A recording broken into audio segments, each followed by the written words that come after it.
அஸ்ஸலாமு அலைக்கும். Hello all, welcome to ரிஃபயர்ஸ் டைரி. சிக்கன் டிக்கா எப்படி செய்கிறதுன்னு பார்க்கலாம். சிக்கன் மேரினேட் பண்ணுறதுக்கான மசாலா ரெடி பண்ணிக்கலாம்.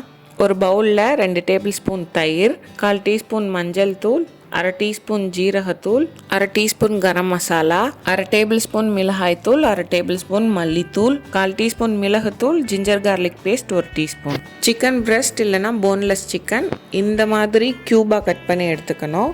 நான் 250 கிராம் சிக்கன் எடுத்திருக்கேன். அதுக்கு தேவையான மசாலா தான் இது. இது கூட தேவையான அளவு உப்பு சேர்த்து நல்லா கலந்து விட்டுக்கணும்.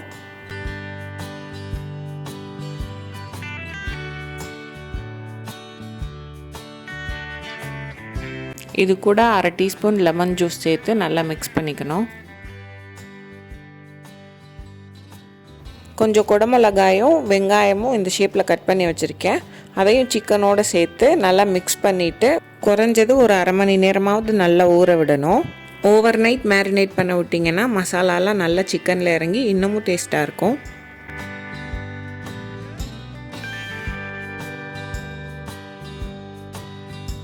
சிக்கன் நல்லா மேரினேட் ஆனதுக்கப்புறம் ஒரு ஸ்கியூவரில் குடமிளகா, வெங்காயம், சிக்கன் இது 3ஐயும் நமக்கு பிடிச்ச ஆர்டரில் அரேஞ்ச் பண்ணிக்கலாம்.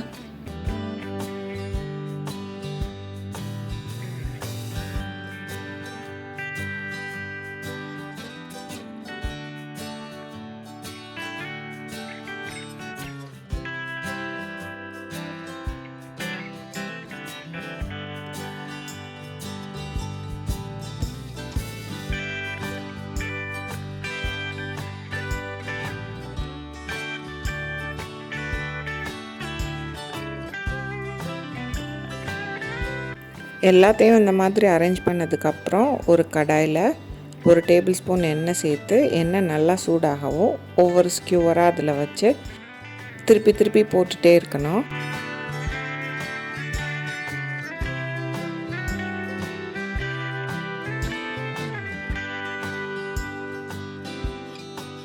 எல்லா சைடும் மாற்றி மாற்றி போட்டுகிட்டே இருக்கணும். அப்போ தான் ஈக்குவலாக குக் ஆகும்.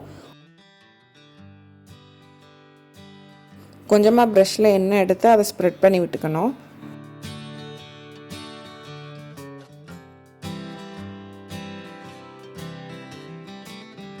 கீழே கொஞ்சம் ஒட்டுற மாதிரி தான் இருக்கும். நீங்கள் நார்மல் தோசைக்கல் இருக்குல்ல அதில் கூட போட்டுக்கலாம்.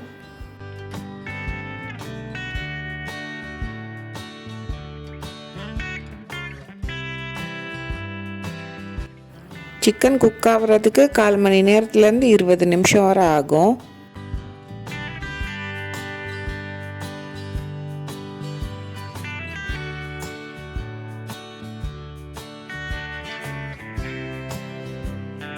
எல்லா சைடும் நல்லா கோல்டன் ப்ரௌன் ஆனதுக்கப்புறம் எடுத்துடலாம்.